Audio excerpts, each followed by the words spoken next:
single move I make on the need to know. On the need to know. Hello, everyone. Welcome to RAPCON.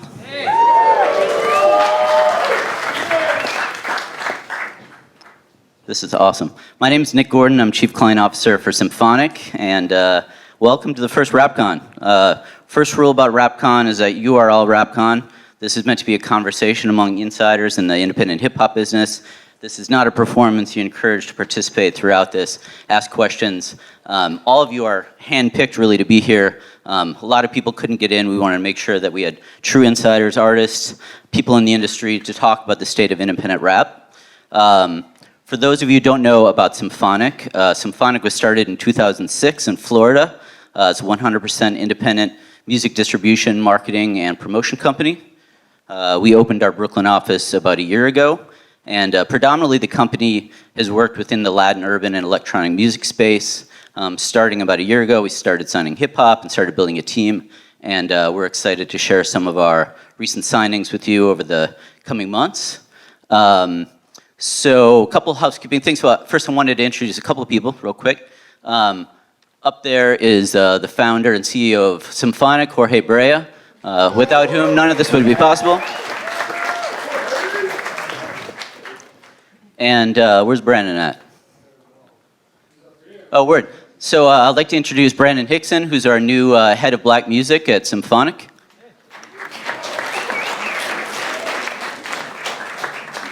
So the idea behind RAPCON, like I said, was to facilitate a conversation. We've got a good group of panelists. There's going to be 2 panels coming up. First one about marketing, and the second one kind of more the business side of the business, and then a keynote with Killer Mike. So everyone enjoy yourself. There's a reception right after as well. Stay, and of course the showcase tonight. So looking forward to having a good spirited conversation with you all. And again, thanks so much for coming. We're really humbled to be here.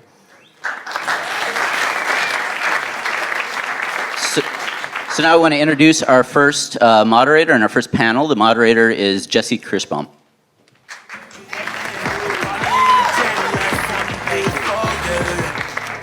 How we do? We got a nice crew here. It's a good room too. Look at that. What's good? How's it sound? Check, check. All right. So I think Nick kind of set the stage, and what we're gonna do here is really try and give you information, nuggets, school of thought from all these bright individuals doing really prestigious things in the music space. So I'm gonna have everybody just introduce themselves and kind of talk a little about what you do, who you are, and why you do it. I guess I'll start. Oh, I'm mic'd. Oh, great. Thank you. My name's Leslie Horn. I'm the editorial director of culture and music at Vice. I run editorial coverage for music, movies, television, pop culture, celebrity, entertainment. You may be familiar with the Noisey brand, and that falls under my purview, and I, before this, ran that site. Why do I do it? I love music. I love getting to work with young writers. I love getting to turn people on to cool things that they wouldn't find elsewhere. Vice is a really cool place to work. I get to work with a lot of really creative people every day, people who are talented beyond belief. So it's a really rewarding job and something that I enjoy doing every day. Cool. And out here, right? Vice is right out here in Brooklyn. Yeah, I had a really short commute from South 2nd. Sweet. Yeah, what's up, everyone? My name is Mikey. Some people call me Mikey Fresh. I work at Genius. I'm the senior artist relations manager. I'm pretty much responsible for bringing all the talent in, but also I do the interviews in our flagship video series like Verified, Deconstructed, and most recently the Cosign.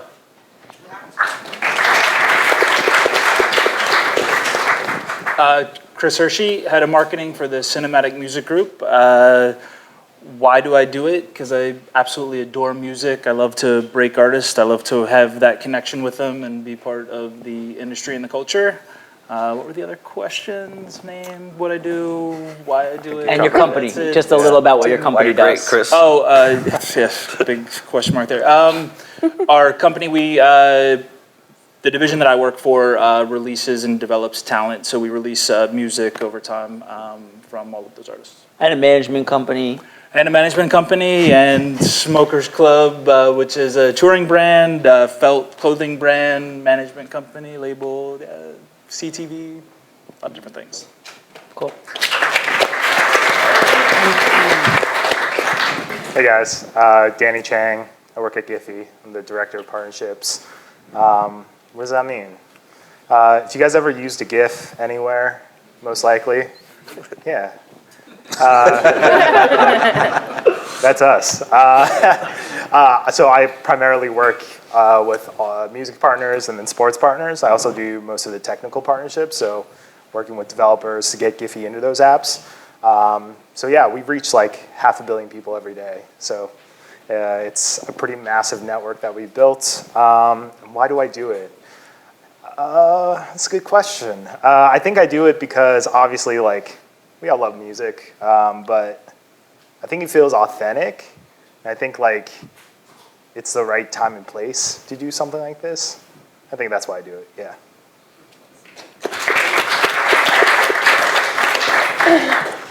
Hi. Oh, wow. Hi, I'm Melissa Tuan. I'm the head of Experiential at Tidal. So I oversee all the events and activations globally where Tidal's available. We're available in 52 countries all over the world. So everything from like a listening event for 50 people to our Made in America activation, which is like for 70,000 people a day, I think.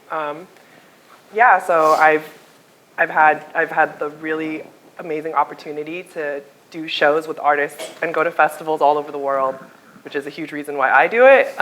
No, but I do it because I love music. I love pop culture. I grew up on hip hop and hip hop culture, and like it's defined who I am as a person. So I've just always wanted to do cool shit and make it my whole life.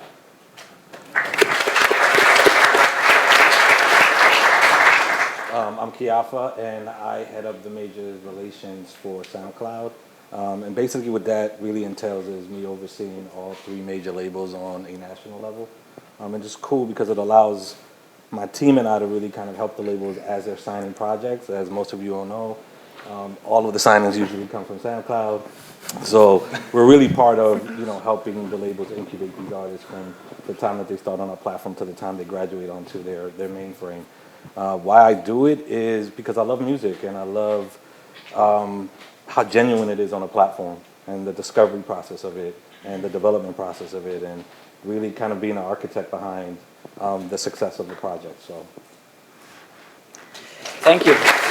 It's crazy to think that I know a lot of you are colleagues, friends that I've known for a long time, but it's crazy to think that most of your platforms 10 years ago didn't exist. It's just to show how fast, I mean, maybe give or take a little bit, but how fast this space is moving, and it's changing, and all of you are doing individual different things, but collectively this industry is clearly making a big paradigm shift, especially in what marketing is from a modern era.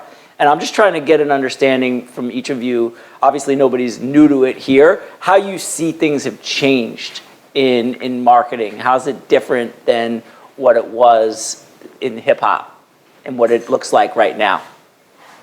And everybody can feel free to jump in. And just to kind of give everybody a quick background, I'm gonna ask a couple questions. We're gonna give everybody in the audience a chance to ask some questions, and we're gonna end it with a final statement. So it's an hour panel, and again, we're gonna try and give you as many nuggets as possible.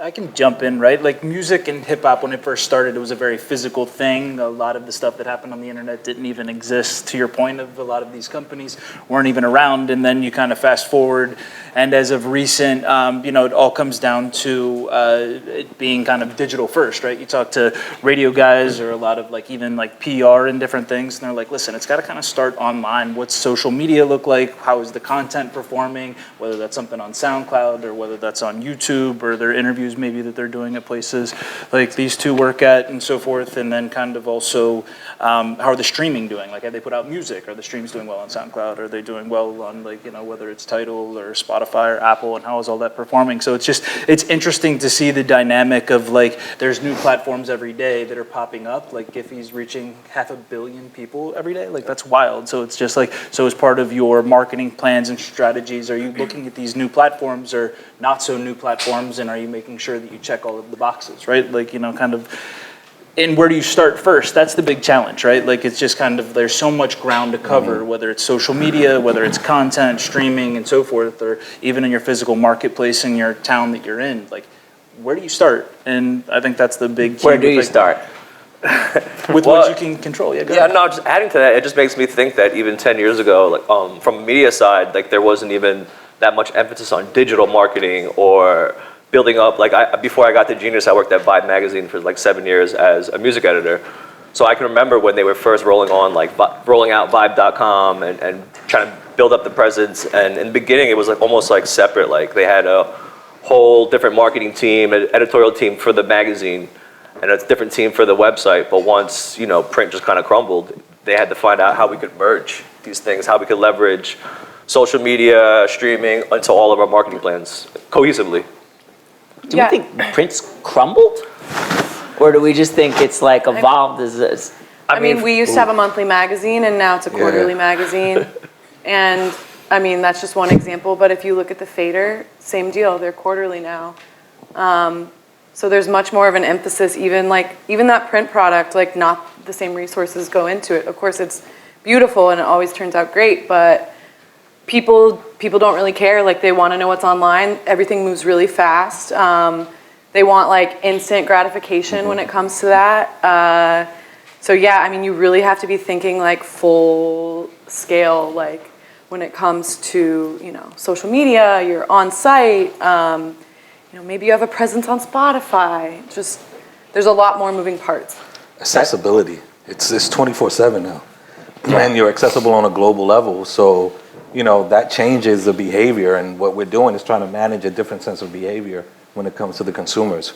You know, I had an extensive background in marketing at Def Jam. And, you know, once the mixtape started, like, going the way of the dinosaur, you know, we had to figure out a way to make sure that there was a foundation that hip hop built on. And you knew that your 101 on hip hop was always that infamous mixtape, right? But it did not change the context of what that mixtape was supposed to be. It was supposed to be your way of introducing your talent, your body of work to a community that allowed them to then assess whether you were part of their catalog, you were part of their collection, you were part of the conversation.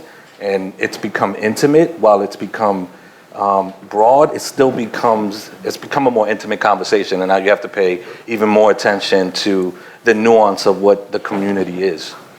And I think from a more tactical standpoint there, like, because it's intimate, like, you have to be able to reach people, like you said, 24/7. How do you do that? It's like, you do it on your phone, right? So it's like, marketing has become, like, very mobile focused, obviously, because it needs to be portable, it needs to be accessible. At the same time, like, you know, it's kind of like a battle for attention in a lot of ways. So I feel like in that way, even though we are shifting to things like video, it's like, you know, from my perspective, GIFs, you know, 2 to 5 seconds long, it's, if you're watching a video, if your media consumption for video, whether it's Netflix, YouTube, if that's like an hour, 2 hours of the day, it's like, what do you do with the other 22 hours in the day? And I think that comes in the form of, like, very digestible pieces of content that you can consume wherever you are. And let's also keep in mind, there's a sense of empowerment that, you know, this generation has in terms of considering themselves influencers within their own hub. And, you know, that's another layer to marketing now, is that you're now paying attention to all these different layers of conversations that are happening, and now making sure that you're talking to the right people so that they're spreading that discovery through. But I think that's what it is. I think before, music was the main part of it, and if marketing was what you did to promote the music. Now, every artist is a brand. Music is a marketing tool for the brand. Because to be a successful artist, you have to tour, you have to have merch. Like, it doesn't just stop at the music. So the music, because it's consumed really for free for a lot of people now, like, that's not where people are making money. So the music is dropped so that you can have social media content, you can have things out so people will book you. it's not the main focus anymore. The brand is. You gotta sell merch. It's about selling merch. Yeah. It's about selling T-shirts with your name on it. Well, it's also social media, right? That's the driver, that's the engine. Like you can have a Ferrari and your engine is that social media, it's your network, right? And then the shell is everything else that's on top, your fashion, your art, everything else. So that's the fuel. Sorry. Go ahead. I was gonna say, the scary part for me is that like everybody's so stuck in influencer marketing, events and touring, right? But now we're starting to see that both of those are dying. Like the girl who couldn't sell 34 shirts or whatever with 2 million followers, influencer marketing is dying. People aren't selling tickets to shows anymore. How many people could sell a stadium out by themselves? Everybody's teaming up with like 5, 6 really big artists to sell out tours. Like it's not like, it's changing again, and the crazy part is we don't know where it's going next at all. So Yeah, and what I think is the? Oh, sorry. Go ahead. From our perspective, it's really challenging because, we used to be kind of the vehicle, media was the vehicle to like tell people about new artists and break new artists. And so why would someone read what someone is saying on a website when they could just go straight to Spotify, pull up a playlist, and, see what new releases are. So it's challenging, and you have to be better, I guess, sharper, and, like you said, really know who your audience is and know who you're talking to, and make sure the people that you're talking to are the right people. Mm-hmm. And so, if music is not necessarily the focal point, it's really about the brand building. What would you say are the keys to breaking an artist, like on an early level in this day and age? How do you jump from not having a brand to building a brand in I'll this say era? for SoundCloud, music is the core, right? But it's also how it fits into the ecosystem, right? Like, our platform is powered by the power of community and how they interact with each other. And we've had a multitude of different stories where artists are meeting their managers and managers are meeting the artists just by nature of how we kind of develop the platform so that they can communicate on it. So from us as music, and really not being afraid, like our platform is made so that you're putting content up and developing a story for yourself. So, I look at it as like, when you get ready to introduce yourself to somebody, you say, I am.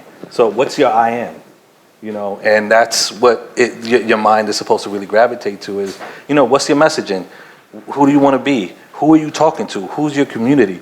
And then once you're able to kind of figure that out, then you're investing time via engagement and making sure that you're talking, that you're sharing, you're reposting.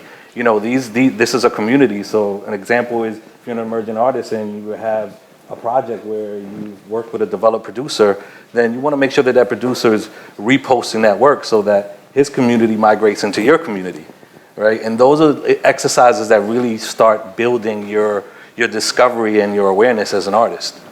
I mean, I think what he said about knowing like I am and being able to answer that, I feel like that the artists that I have seen and worked with and developed, they know that answer really well. Mm-hmm. They know exactly who they are, the audience that they're trying to reach, what their brand is or whatever. But then to break the artist, there's no secret sauce, and you never know if it's going to be something on Giphy, on SoundCloud, Tidal, Genius, Vice. You don't know where the thing is that's going to catch. So it's sustained growth over time is the thing that we preach, and it's being able to manage expectations and the budget and the content to go along with that. Because it's for an artist we developed Flipped an Arrow, and it was kind of yes. We didn't know when Leave Me Alone was going to hit, and we, we might have gotten lucky, and if X, Y, and Z wouldn't have happened, maybe that wouldn't have come. But with each piece of content that we are rolling out, whether it was a video or a song, as long as it's larger than the last one, and that the socials and the other aspects are growing in tandem with it, over a long enough period of time, if you keep growing and growing and growing,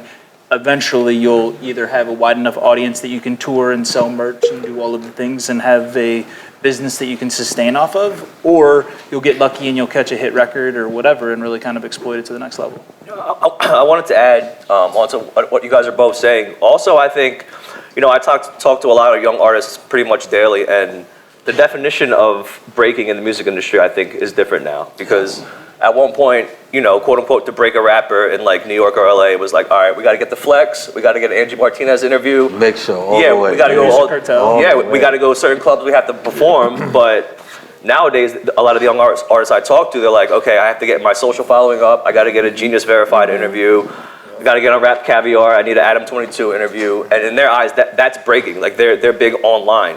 But I still think in this internet-driven world, there's a difference between being hot in the streets, quote unquote, and being hot online. And I think that the key now is to find that middle ground where it's like you could have huge YouTube subscribers and you could perform at Rolling Loud, but you can still tour the South and do every small club in Alabama, Nashville. You know, it just there's a middle ground of there needs to be a middle ground of what is breaking in the music industry, I think, in 2019. And what's the key to filling that gap between those both? I mean, for me, I think it's you know, being aware of what's popular online and quote unquote in the streets. I think this whole DJ Khaled versus Tyler's album is a good example of somebody who thought he had it all together, thought he had all the formula and all the guest artists, but you know, the kid Tyler still went #1. That was a great debate in my office. That was a phenomenal debate at SoundCloud. It's a huge, yeah. You know, and it was interesting to see because again, like, you know, the assumption was that this is Khaled and Khaled is gonna reap the rewards, and you know, me and a coworker was like, yeah, nah, I think you can't discount Tyler, and I think it's again the power of community. He knows how to harness that, and sometimes you can't take that for granted. Was there a backlash against him? Not that I believe there was. No, I just think, I mean, I personally think that there was a different conversation happening, and there was a different way of receiving the music. And I also do think that there is such a thing as over promotion sometimes. Overexposure, yeah. Definitely that strategy of like one point at like one perfect thing, or do you do 5,000 little things? It goes back to what you were saying. Tyler's fan base, same thing with J. Cole. When you map streaming versus his fan base, his percentage is much higher. And what a lot of times when artists, we talk about artists having these 2 million followers, they can't sell out a show. You put them high on the streaming, people will get the streaming, but no one's really engaged with the artist. So community building becomes very, very important in this era. A fan base, that organic platform that people want to grow with you. The fact that you have artists such as that can sell out Madison Square Garden and haven't put out an album in 25 years is proof that when you have a fan base that's engaged and vetted in you, it don't matter when you put out a record. They want to be with you. They're going to ride with you. It's about building brands. Like people like to use the term brand whore, but like, what's wrong with that? You've learned to find brands that you can trust, that no matter what, like, they always come through. We're in an age where anybody can record a song, make a shirt, like literally make whatever they want under the sun. How can I trust that your product is A1? But a brand that I've followed for years, where I know who the designers are, who works there, like, and same with the artists, like, you consistently put out good music. Like, that doesn't mean people can't put out a lesser of good song, like, not a bad song, but like, it's also like taste, because there's a lot of songs that I love and I hate that, you know, my best friend thinks the exact opposite of. So we live in this internet era where I feel like there's like a niche for everything. Like there's a community for literally everything right now. Like you could go on and find a website or a forum to talk about literally any weird or awesome thing that you like, right? So like you can find it out there, and I think that's what it is. I think we live in an era where people just don't feel like they belong and they're always really self-conscious, so that's what it is. Tyler does well because he created something for kids to belong to. Odd Future has been like killing the game for years because kids feel like, I'm kind of odd, I belong, like I like this music, like I like the clothes, like I want to be a part of this. It's that, like there's people who make good music but just never connect, right? And then there's people who build an amazing brand that like you just want to be a part of, with or without the music. And to that point, like you said earlier, one of the major changes, which I find is so dope, is artists aren't boxed in anymore. You know, there was a time where, you know, you had your basic points of introduction into the industry, right? And that was your radio, your music video, your print, and your TV, right? Now, obviously, that's increased. Discovery channels are increasing. But, you know, the artists have autonomy to be who they are. And if they want to color outside the box, they can color outside the box. And they're also not pressurized to want to hit the gate out and have 1 million people following them. You know, as long as you're recognizing who your tribe is and you're hyper-focusing on that tribe is going to carry your messaging. You know, and that's what's key about for SoundCloud is, you know, we allow the artists to be who they are, create their own branding, and then engage the community and let the community kind of do the speaking for them. And that's what's superb. Other innovative marketing moves in the new music business more than ever. I live in the space of brands and artists, and we're not talking about brands as artists, we're talking about brands and building music strategy for brands. How important do you feel that is for what you do? And are there innovative ways that you've seen brands work with your platforms to help break artists or do interesting things that move culture?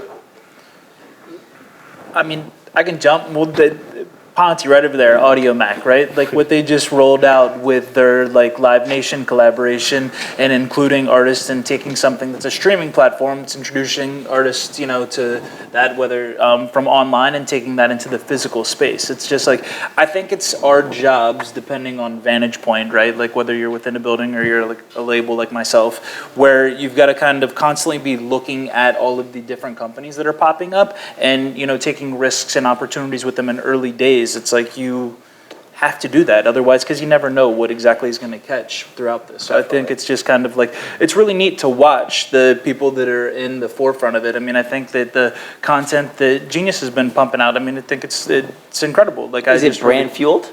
Do you have brand partnerships behind the content? How important is that into getting eyeballs on your brand? Yeah, I mean, I think for us, Genius, obviously, our number one priority is the Genius brand. You know, when you think of Genius, you probably think of the yellow backdrop. But we also do partnerships. You know, we have some sponsored verified episodes where we can partner with different clothing brands. Like, we recently did something with Adidas where they just sponsored a few episodes. We did some partnerships with like StockX, knowing that rap and streetwear and sneaker culture go hand in hand. So why not team up with a brand like this to make creative content? And do you gain from that beyond, like, do you lose some of the integrity of what you're making? Do you gain in terms of eyeballs beyond money? Does it work for you bringing in sponsors? I think there's always a risk, because imagine, you know, if you're the main company and someone is sponsoring some of your content, but they overshadow you. They're so dope and they're so big that people think, oh, this is a StockX lyric series, it's not Genius. So I think you have to just be aware at all times of the partnership you're doing, but also what your place is in that strategic partnership.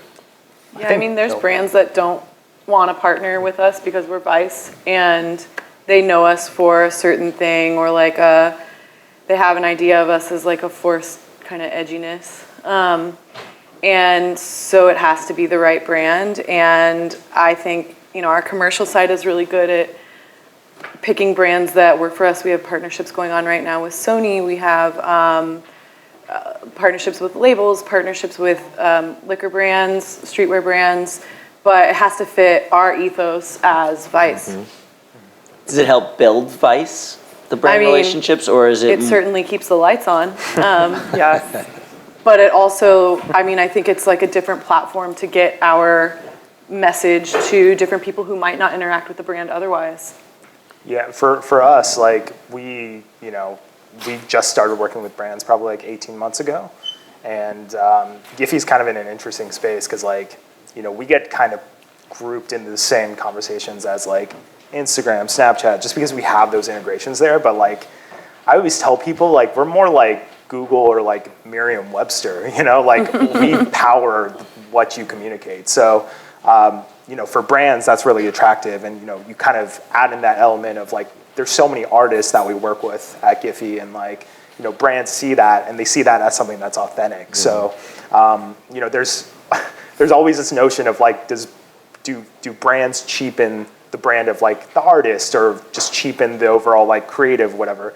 And like the whole idea of like, I don't even know if people say like selling out anymore, but like it's almost like, you know, a lot of artists now, like they can quote unquote sell out authentically, right? Something that like aligns with their own brand. So like for us, we're kind of in a sweet spot because like Giphy is a brand that's like super attractive to a ton of other brands who want to work with us and once again like help keep our lights on. But then you add in that element of like brands who work with other artists too, and then like together we create something in my mind, and like from what I've seen is like an authentic sort of message, more or less, that everyone benefits from. Have there been brand artist partnerships that Yeah. Giphy's facilitated on your platform? Yeah, definitely. I mean, like, you know, I think Google Pixel did something with Gambino back, I forget, a few months back, but like, you know, something like that where it's, you know, maybe the brands align a little and they're, you know, a little more friendly, and then putting that against what our product is, which is just visual search. That's something that benefits, I think, all parties involved. How do brands work on SoundCloud? Does it trickle to the actual artists? Yeah, it does. We're like, I like to say, like, we're almost like the score of an event, right? We have partners that are attracted to us because our demo is young. I've done partnerships with you guys with Sour Patch Kids and Mountain Dew. Exactly. Yeah. So, you know, when they come, we don't really while ago. dictate their campaign. We just want to curate the music experience that's attached to that brand's campaign. And, you know, the great thing about it is that because they understand the nuance of who we are, you know, we're able to extend that opportunity to not just artists that are signed on majors, but indies and completely unsigned artists. So that's really that's why we work so well in tandem with these brands, again, because we want to curate the music experience for them. And can it benefit the artists? Like, absolutely. So are you feeling like more and more artists are asking you as a platform to bring brand relationships, or is it less? Not necessarily. I think that, you know, the core of our conversations with artists is they really wind up talking about what tools we're able to give to them to kind of further develop their discovery, and, you know, being able to have the option of having these relationships with brands, curating their events, and then being able to go and talk to the managers and the artists and say, hey, we're going to pitch you for this event. It's almost like the icing on the cake. We actually had a partnership with SoundCloud last year where we produced videos for, I think, 4 artists, and then they premiered the video on Noisey. So. And is that just platform to platform with a brand attached? How does that come together? I mean, I think we historically have premiered a lot of music and a lot of videos, and so it kind of made sense that we would take emerging artists and collaborate on a video, and that we would use, I don't know, I mean, leverage, honestly, both audiences. Absolutely. To get that video out to people. Yeah, it was part of like our First on SoundCloud initiative, so we just kind of really curated those artists and collaborated with, you know, the team and just added another discovery channel, which I keep saying, like, you know, there's such a plethora of different channels that allow people to discover the artists in different ways via, you know, content, obviously, whether it's visual content, audio content, it's there. And I think those good partnerships like that, for example, I mean, they have to work both ways and they have to benefit both parties. And, and I think that that was a really cool version of a partnership in a way that 2 platforms can really work together. Melissa, do you want to comment on brands and Tidal? Not specifically on brands and Tidal, but kind of just like brands and rap music. I've been working in hip hop for like a decade, so I remember when I first started, and I've been working between brands and artists for a long time in that decade. So like, I remember sitting in front of a lot of brands trying to pitch rappers, and no one cared, no one listened.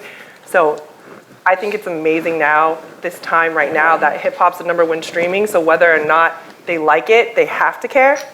And now, like, brands that before wouldn't listen to like what I was trying to pitch them are coming to me asking for rappers. So I think it's an amazing time for brands and rappers specifically. And even in hip hop in particular, I feel like the whole culture shifted because hip hop has started to own their own brands, with Tidal in particular, and a lot of other platforms, and even Beats by Dre and Ciroc, and it's kind of revolutionized the traditional way that these kind of brand partnerships went.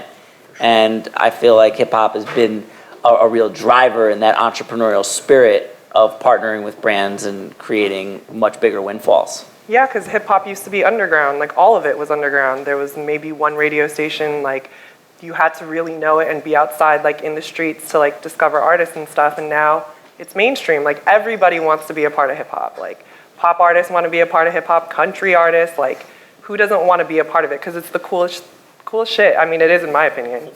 Me too. So where do things go for all of your platforms? What are you looking at next as we come into the back half of this year in 2020? What are like priorities for the future of your platforms that are relatively new? I mean, speaking from an artist relations standpoint, obviously we're always looking for the next big thing. You know, like I hate to say it, but we're constantly trying to figure out who is going to be the next Lil Nas X. Like, there's no way not to. But and it almost seems, you know, it's like a daunting task because we're in an age now where you just don't know who is going to have that one hit and who's going to be able to, you know, transform from internet obscurity to a viable pop star like he has. So for us, I think it's constantly the next big thing in music. Also trends. Obviously, we want to know what type of music and who's popular, but also how to stay engaged with readers and viewers. We're in a time where there's just so much content. There's podcasts. There's interview series, video series. So it's, you know, at some point people are probably going to get bored of seeing the same old interview series over and over again. But the lyrics just continue too, right? Thank God. How important is that in your business? What, every week thousands of songs are released. How do you keep up with all of the lyrics and how important is that in what you're doing now, the community kind of annotating? Yeah, I mean, for Genius, it's the most important thing because our community drives the company. So I don't know if everyone's fully aware, but Genius is also on top of a lyrics database, a video platform. It's also a social media site. So we're crowdsourced. So these lyrics are coming from kids all around the world who are literally waiting at 12:01 for the Drake song to come out. And as soon as it comes out, they're transcribing away. And then we have a team of lyric specialists who are also on call to edit. Yeah, so for us, it's, you know, it's all about the consumer, all about our community. So the audience is first putting it up there. First putting it up there, yeah. And obviously we have senior members who are right there with them, but we have a program where you become a community member. The more you annotate, the more you transcribe lyrics, you gain points and you gain more access on the website. And through that, you can also become an intern, and through that, you can become an employee. And Genius does employ a lot of former interns. How about any other people want to chat about like where the future priorities are? I mean, I relate a lot to the attention span thing. I mean, in specific to content, you either have to be first, and if you're not first, you have to do the best job. And sometimes those things go hand in hand. But as far as like telling stories, like we want to either break something or give a different perspective, give a deeper perspective. And it's really challenging because, you know, like I said before, at least as far as music media goes, like why would someone come to my website to read about an emerging artist when they could just go listen to him on SoundCloud, listen to him on Spotify, listen to him on Tidal, whatever. So attention spans. And then also I think just as we're about to end a decade. So from a content planning perspective, we have some stuff coming that looks back on the decade and how the decade's changed, how music has changed, how the internet has shaped all those changes in music, from like changes in genre to changes how people consume music.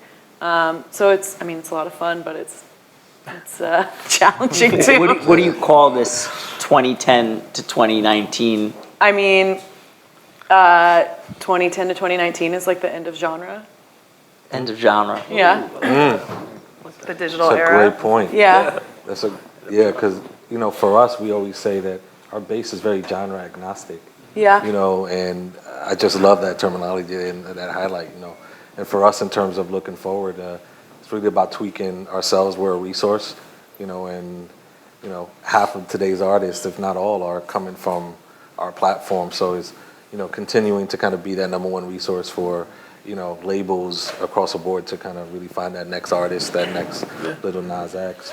But also really starting to pay attention to the fact that there are listeners that come on our platform that wind up being inspired and become creators, and making sure that we're also paying attention to that. And again, developing tools and more product updates that really reinforce our platform.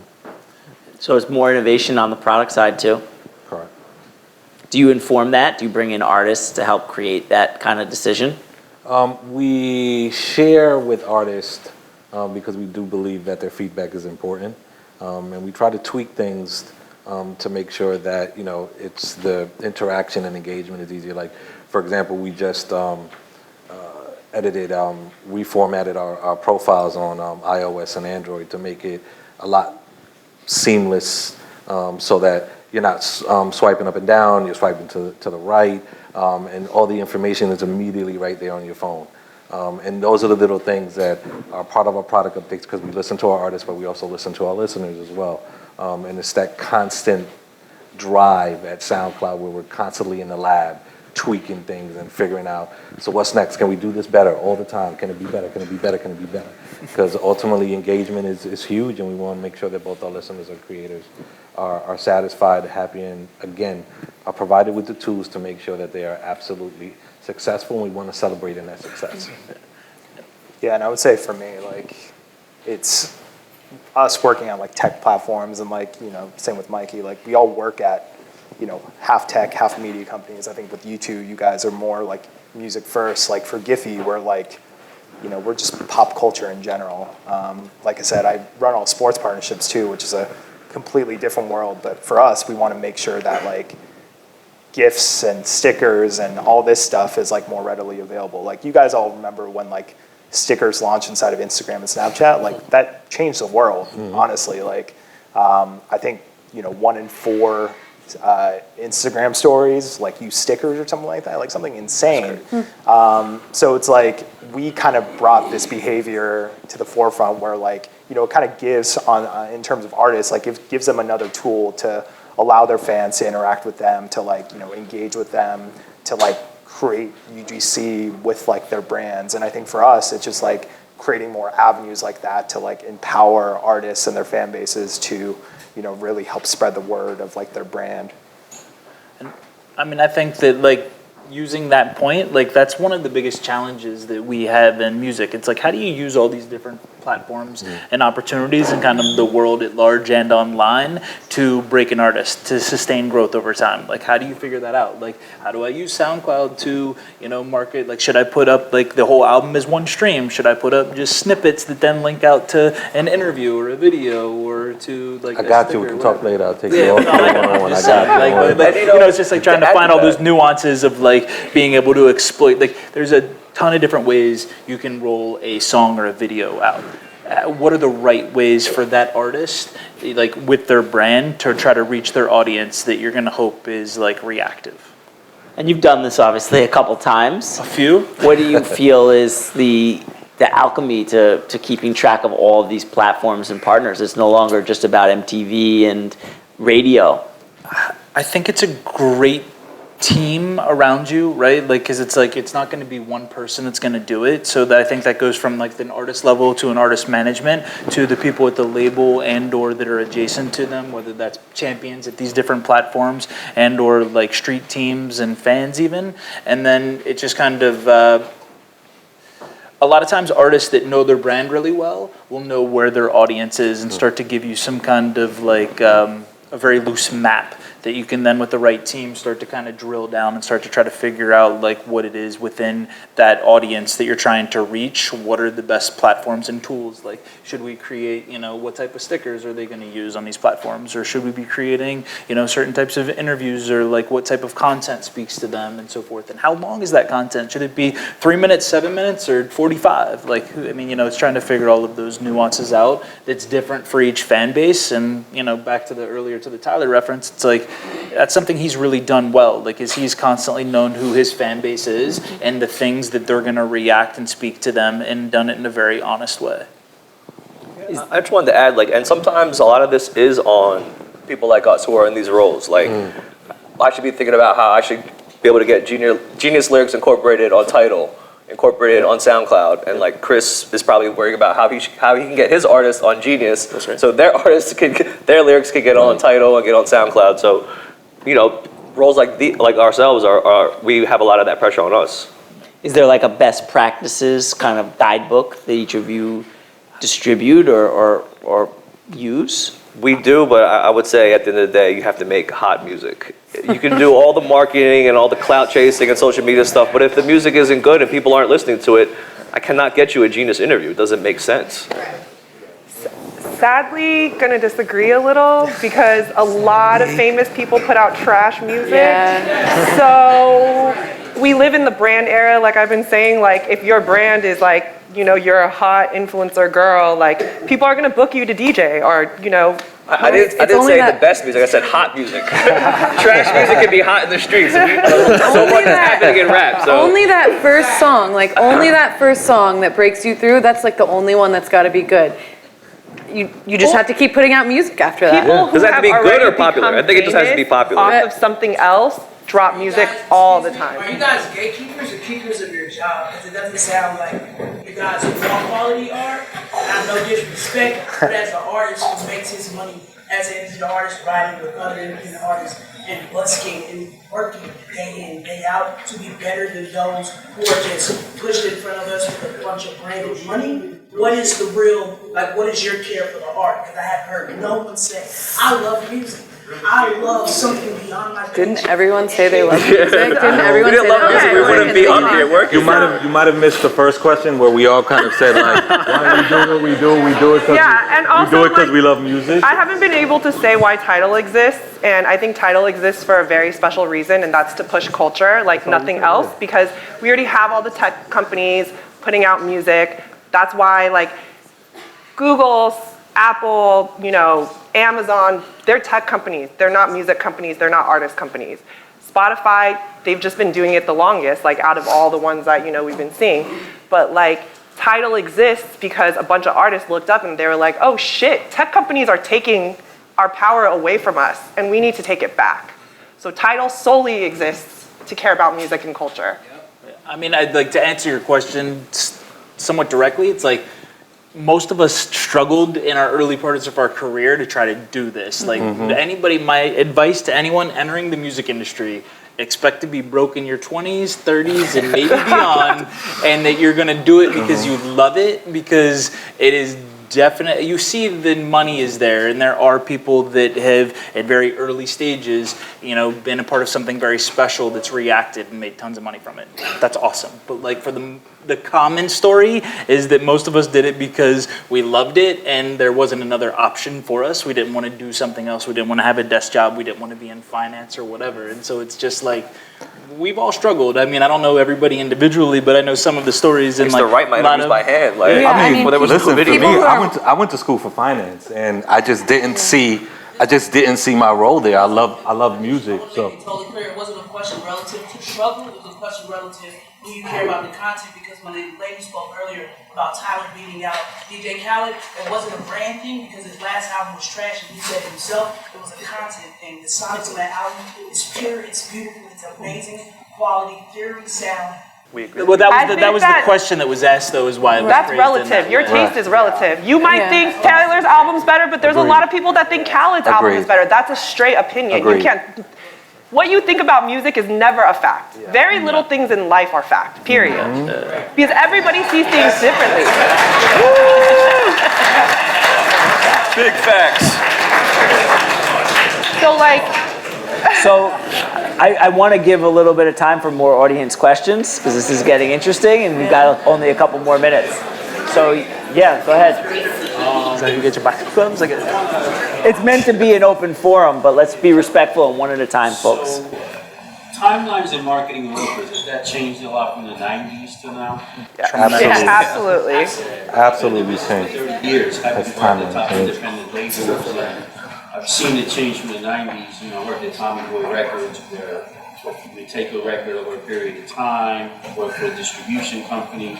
Now with all these platforms out there, kind of noticed that the timelines have expanded a lot.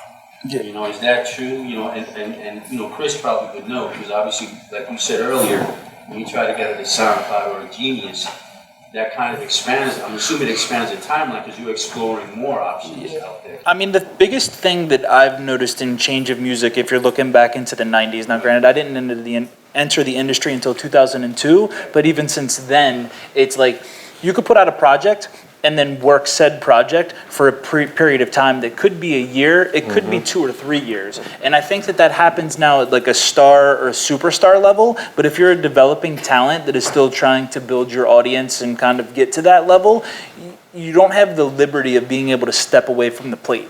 Like you literally can't go on a songwriting vacation. You just have to keep coming and keep clawing away at it until kind of, and that's all it is. Like, and I mean, but even like back in the 90s, to your point earlier, it was just kind of like, right, there was radio, the actual physical distributors, MTV or whatever, like, Source magazine covers and like street teams. There's only so many outlets, but like now, like the checklist that my team has to go through for every piece of content is crazy. Like, it's just like, cool, one music video means then we've got to have trailers for it. What are the things that we're doing on socials leading up to it? What are we doing on SoundCloud? What is that doing on, have we pitched Tidal? Are we doing stickers to it? Have we talked to the TikTok stuff? Have we reached out to Genius? What kind of press are we doing? Like, it's like, it's an insane list. It almost becomes unmanageable of like everything that I've got to roll out.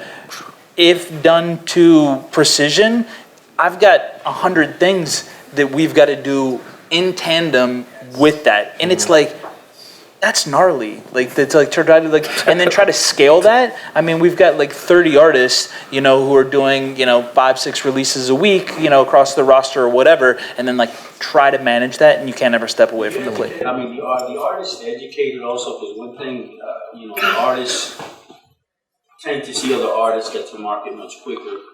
Obviously, you might see them saying, hey, why is that artist marketing much quicker than I am, even though we're doing the same type of music? Are the artists understanding, the length of the timelines and the work that it takes from the label side to put out records? I think every artist is It's different. different. You can't make a blanket statement. Every artist has a unique perspective on where they want to be. I was going to say the flip side of that is like, I started as a publicist and I used to pitch like media outlets all the time when it was mostly all print. And if you wanted to pitch your artist to be in a print magazine, you had to pitch them like 4-6 months ahead. Like, it's going to print. You have to physically make CDs, physically make vinyls. Like, it took a lot of actual time that you couldn't like kind of, cut. What he described is a really well-planned rollout. Artists drop music on SoundCloud because they feel like it all the time. A struggle I had with the artist was that he would do that. Like, I'd be like, okay, here's the rollout. We're gonna do this, this, this, this. And then I'd wake up and it'd be on SoundCloud. And he's like, oh, I felt like dropping it last night. And I was like, bro, like okay, cool. We're gonna make it work. So that's doing it right, and I think with the internet is that now a lot of kids can do it wrong because they have no idea, and that's the hard part. But here's the other thing too, it does shift from the majors perspective and from the indies perspective, and even from the unsigned is, it does give you a good way of testing records. It does give you a good way of figuring out whether, for example, you're gonna go to radio. Back in the day, it was a gut feeling. You sat with your A&R, and the A&R played you a record, and the radio guy said, hey, I can get it, let's go. And like you said earlier, go get it. You start a mix show, you hit all the flexes in the world, you do that, and then before you know it, a quarter of your marketing budget is gone. I feel like in this day and age, now you could just chill back and look, and even radio, when you're going to even pitch a record, these PDs and MDs are looking at, okay, well, where are they on SoundCloud? What's their streaming number? What's their social handle? Who are they following? What's the footprint? And in this day and age, it's even like a great opportunity for, in so much noise, artists to lead music first by doing the surprise drops. It takes away all the hype, and it just allows the music, if you want to just kind of have everybody focus on that first and foremost, you see more and more of these surprise drops really gaining attention because people want to listen first. And I love that. What are you thinking about, first of all, I'm sorry, Chelsea Grant from PT Records, Reggae in the Building. Hey, Chelsea. A question about working with, I know a lot of the conversation is surrounding emerging artists, right? So you do work with emerging artists, you also work with artists that have had in the past, that people are familiar with. So I just wanted to just propose a question to the panel in regards to working with artists who have had a name, but they don't have that fresh appeal anymore. How you guys, or what advice you would have for somebody that has a name that's been, maybe 8 years ago or so, that you still play their songs, versus somebody, reggae like a Planet Club versus a Business Signal. You guys know reggae. Like how do you navigate, or what's your opinion on pitching them to different people like Vice or Genius what are your thoughts on that? I mean, you've got to have a story to tell, you know, or you've got to know what your story is. The messaging has to be clear. I think for us, like, we're looking for what a timely, I mean, if there's not new music, like, we're looking for like a timely peg. Like, why do you think that we should be telling your story? And so I think that has to be really clear. And I think you have to, like, I mean, it goes back to knowing what your I am is. Exactly. Right, And you have to know who you are, not just as an artist, but as a person. Because people's bullshit detectors these days are better than ever. I think, like, when we're talking strictly marketing, something that feels like marketing, people don't want to engage with that. So as far as, like, coming back with an artist that isn't necessarily hot or has been away for a while, I think, like, yeah, people want to hear new stuff, but they want a story. That's how you really do it. So we got time for 2 more questions right here. Yeah, I just got a comment too for all the creative, young creators working back on things going on. Really just to focus on engagement and attention. Because use every one of their platforms to do what you got to do, but somehow, some way, try to bring it back to what you're doing. Because if you're kicked off Instagram one day or you can't use Facebook, how will you interact or engage with your tribe or find your way? You know what I mean? Like, I'm really connected with, I know a lot of people in this element, which is West Side, getting Conway. The way that they did it and the way I watched these guys build it from the ground up, these are street guys. And they took their own way of doing things and just focused on that shit. And then all these labels came to them. Them came to them. Nation came to them. Came to them. You know, and I know it sounds like, oh, you think about it and do it, but they literally just focused on, we're going to do this and we're going to be super, super, super consistent with it. Like from 2014 to now, those guys have put out about 15 projects. Like, some of it may have fallen on deaf ear, but it allowed them to grow their base to where now you see them doing what they do. Benny, in half that amount of time from standing on their shoulders, have blown in like 6 to 8 months. Okay. So you just stay consistent. I mean, and they speak to their core audience every time. They made the other fans come to them because their core audience was like, yo, these guys are, killing it. And it's a little bit of future retro because it gives people that nostalgic feeling, but they're doing it in a fresh way. We're like, yeah, we're not trying to blame back. Like, this is what we're doing, and we grew up on this. So I would just say, like, use all these platforms to bring it to you because that's what it really comes to. Like, one of these guys said something about the retention. Like, you can literally go to SoundCloud or Spotify, and you can see that somebody can have a song that's streamed 5 million times, and they got like probably 3,000 followers. There's no retention. All right. Well, we gotta one time for one more question, then we're gonna do closing statements. But I think what you're saying makes sense. Absolutely. Thank you. Go ahead. I have a question more about how rap is moving on a global level. I engage with all of your platforms, and I'll be honest, like, none of you really take a focus on, like, of the idea of, like, live local, think global. Rap music from the US expands so much out, but I don't feel like it's moving in, or, like, because it's not that no one else makes music in English. So I've always wondered, like, how do you guys see that moving? Because to me, it's just weird, like, there's just so many great artists, and I feel like that's what music is missing in the US. We're just boring, like, no offense. Like, so what's the global perspective here? Yeah, I mean, the interesting thing is that I just actually came back from hitting 6 different countries precisely to drive your point. We've expanded, so we want to make sure that it goes beyond just expanding, but also localizing the music, to your point, in each one of these territories. And one of the questions that I've had when I came back is, what city did you fall in love with? And I have to say Paris, but not for the obvious, but the urban music is so dope. Like, you have 13 Block and you have Aya Nakamura out there. Like, it's so much great music. So that's part of our product update, is to really localize ourselves within each one of these marketplaces and really hone in and pay attention to that. I think, no offense, I think that in the US our issue is that we don't hear it. So we're not, it's just like anything else that you have to be desensitized to. Like, when I play, like, grunge, my friends are like, what is that? And I'm like, this is UK rock. Like, it's, and then, like, after a while, they're like, yo, I've been listening to, like, Skepta. Yeah, Stormy, for exactly. Yeah. Also, but I think because we're just so used to like American hip hop, you know, like we're used to, you go on Spotify, you go on Tidal, the playlist is the same thing every time, the same US rap. Yeah, I mean, I think it's happening now, especially with the reggaeton and K-pop taking over. Yeah, unfortunately, this is for a different global conversation. Just to kind of wrap it up here, because I'm getting the signal exactly, is just a final statement. If everybody could just like wrap it up here with just a final tweetable kind of soundbite, something you learned today or something you'd want to share as your final kind of remark. I would say, you know, focusing on knowing who you are and what your story is and how to tell that story. It's the main, Great. The main thing.